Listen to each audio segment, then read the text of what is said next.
एक और मुद्दा उठा रहे हैं कि प्रधानमंत्री जी के लिए कहा जाता है 56 इंच का ही सीना है।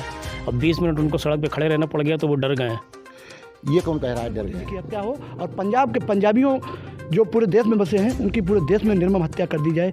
ठीक इसीलिए वो मोदी जी की हत्या कराना चाहते थे।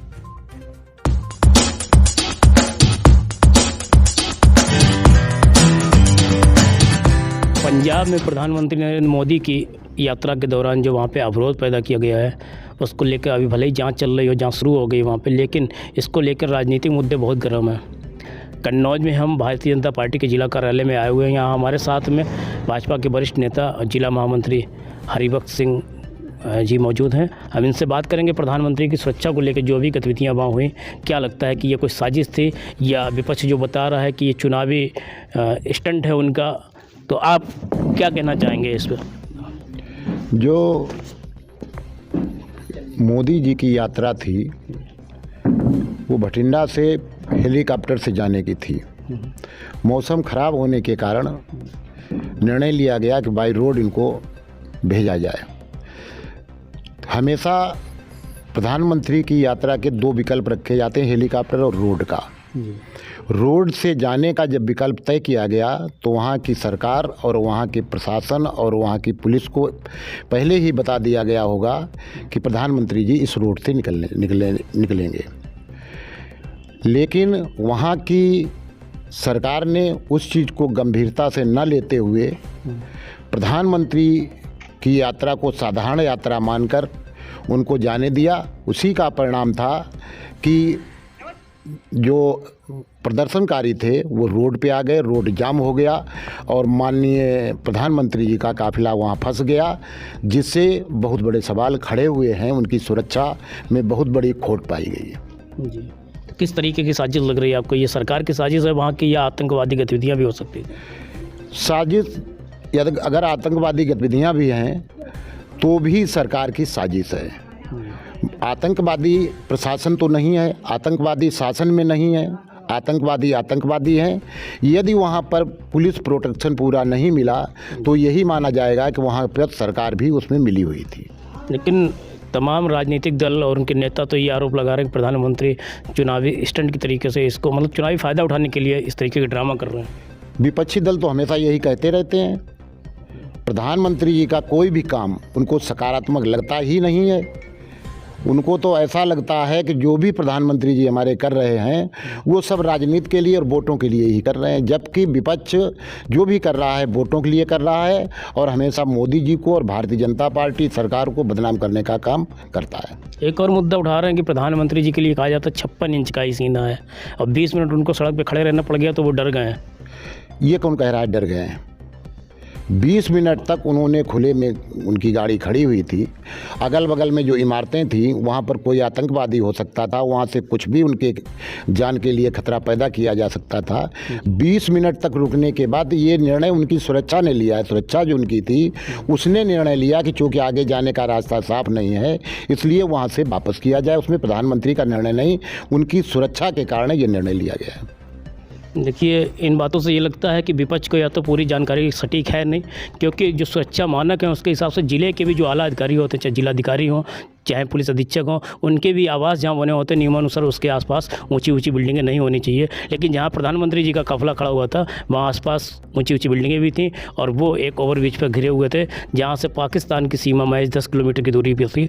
ऐसे टाइम पर विपक्ष जो ये सवाल उठा रहा है, क्या आपको लगता है कि विपक्ष कोई राजनीति कर रहा है? विपक्ष केवल अपनी खींच मिटाने के लिए और वहाँ की सरकार अपने द्वारा किए गए पापों को छुपाने के लिए इस तरीके की बातें कर रहे हैं। चलिए, तो ये हम बात कर रहे थे भाजपा के जिला महामंत्री हरिबख्श सिंह जी से। अब हम बात करेंगे यहाँ पे आईटी सेल के जिला संयोजक अभिषेक पांडे मौजूद हैं, उनसे भी बात करेंगे और देखते हैं उनकी क्या राय है इस विषय पर। अभिषेक जी, क्या लगता है आपको कि ये जो पंजाब में हुआ वो चुनावी लाभ लेने के लिए प्रधानमंत्री जी की तरफ से ड्रामा किया गया या उसके बाद से अब विपक्ष की तरफ से ड्रामा किया जा रहा है? देखिए, हमारा और हमारे समर्थकों का जो भारतीय जनता पार्टी के समर्थक हैं और देश की करोड़ों जनसंख्या जो राष्ट्रवादी विचारधारा से ओतप्रोत है, उनका तो मानना ये है कि जिस तरीके से लाल बहादुर शास्त्री जी की हत्या तमाम राजनीतिक कारणों से करवाई गई थी, ठीक उसी के तर्ज पर इंदिरा गांधी और राजीव गांधी की हत्या करवाई गई थी। चौथे प्रधानमंत्री आदरणीय नरेंद्र मोदी जी थे, इनकी भी हत्या की साजिश कांग्रेस पार्टी ने वहाँ पर रच रखी थी। महज 10 किलोमीटर की दूरी पर एक ब्रिज था जहाँ पर मोदी जी का काफिला रुका हुआ था, वहाँ पर प्रधानमंत्री जी के साथ कोई भी घटना हो सकती थी। और मुझे तो ये समझ में आ रहा है कि कांग्रेस पार्टी एक तीर से दो निशाना करने वाली थी। वो चाहती थी कि मोदी जी की हत्या पंजाब की धरती पर हो और उसी बहाने हिंदुस्तान के कोने कोने में बसा हुआ पंजाबी सिख समुदाय हिंदुस्तान की जनता आक्रोश में आकर ख़त्म कर देगी। वो इसलिए ख़त्म कर देगी क्योंकि ऊधम सिंह जी ने जलियांवाला बाग कांड के मुख्य हत्यारोपी अंग्रेज फिरंगी को उसके घर में घुसकर मारा था। तो कांग्रेस इस चीज़ को पचा नहीं पाई है, इसलिए वो चाहती थी कि पंजाब में मोदी जी की हत्या हो और पंजाब के पंजाबियों जो पूरे देश में बसे हैं उनकी पूरे देश में निर्मम हत्या कर दी जाए। ठीक इसीलिए वो मोदी जी की हत्या कराना चाहते थे। अगर वहाँ पे कोई बड़ा एक्शन लिया जाता है एसपीजी के द्वारा तो शायद पूरे देश में आज बवंडर मचा होता। क्या मोदी जी के फैसले से संतुष्ट हैं आप? मोदी जी ने जो किया वो बहुत ही ठीक किया, लेकिन हमें लगता है अगर कोई फैसला गलत एसपीजी की तरफ से पहली बात तो गलत लिया नहीं जाता, अगर कोई कदम उठाया जाता तो विरोधी इसी के पक्ष में थे कि कोई गलत एक्शन हो, हम उसका रोना पूरे देश में रोएं और रोने के साथ साथ सरकार को और प्रधानमंत्री जी को गलत ठहराने की भरपूर कोशिश की जाती उस फैसले के बाद। लेकिन जो निर्णय मोदी जी ने लिया वापस जाने का, वहाँ की सुरक्षा एजेंसियों ने लिया, वो बहुत ही सुंदर निर्णय रहा क्योंकि वहाँ पर कोई भी घटना आदरणीय प्रधानमंत्री जी के साथ घट सकती थी। तो क्या मांग करते हैं इस घटना के बाद से ऐसी घटना दोबारा पुनरावृत्ति ना हो, उसके लिए क्या करना चाहिए? देखिए, हम इस घटना से सीधा राष्ट्रपति शासन लगाने की पंजाब में मांग करते हैं। वहाँ पर जो इस समय सरकार है उसे बर्खास्त करने की मांग करते हैं क्योंकि ये किसी सांसद विधायक की सुरक्षा का सवाल नहीं था, ये देश के प्रधानमंत्री का सवाल था, देश के प्रधानमंत्री जी की सुरक्षा का सवाल था। क्योंकि अगर देश का प्रधानमंत्री हमारे आपके बीच में आज ना होता तो हमें लगता है हिंदुस्तान आज जल रहा होता, दूध करके जल रहा होता और उसे जलाने में कांग्रेस की अहम भूमिका सामने आ रही होती। केवल पंजाब सरकार बर्खास्त कर देने से ये सब चीज़ें दुरुस्त हो जाती हैं? देखिए, सरकार की हिला हवाली से ही इतना बड़ा घटनाक्रम घटा है। अगर बर्खास्त हो जाएगी जनता फिर वहाँ पे एक नई सरकार को चुनेगी जो भारतीय जनता पार्टी की सरकार होगी और वहाँ पर जनहितैषी कार्य होंगे, जनता की सुरक्षा होगी। सरकार को बर्खास्त करना प्राथमिकता है, यहाँ पे जांच करा के दोषी अधिकारियों पे कार्रवाई किया जाना ये प्राथमिकता है। बिल्कुल, सरकार को बर्खास्त करके राष्ट्रपति शासन लगवा के वहाँ पर जांच हो, जांच में अगर मुख्यमंत्री का हाथ आता है तो मुख्यमंत्री को सज़ा हो और उसके बाद में अगर अधिकारियों की कोई उसमें दोष आता है तो अधिकारियों को सज़ा मिलनी चाहिए।